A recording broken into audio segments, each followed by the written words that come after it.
పోటీ పరీక్ష కోసం జిల్లా గ్రంథాలయానికి వచ్చే విద్యార్థికి స్నాక్స్తో పాటు తన సొంత ఖర్చులతో మధ్యాహ్న భోజనం ఏర్పాటు చేయనున్నట్లు మంత్రి గుంటకండ్ల జగదీష్ రెడ్డి ప్రకటించారు.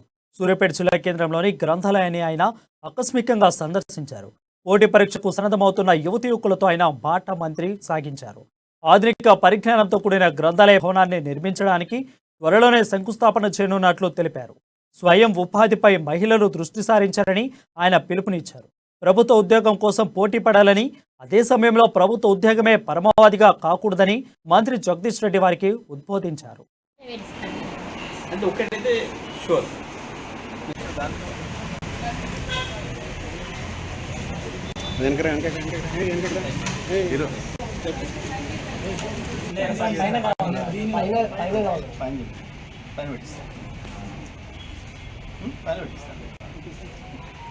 ఫ్లోర్కి కూలెంట్ చేపిస్తే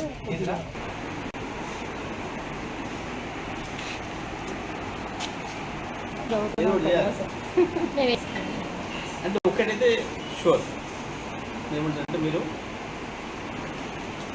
గవర్నమెంట్ జాబ్ కొరికి అనేది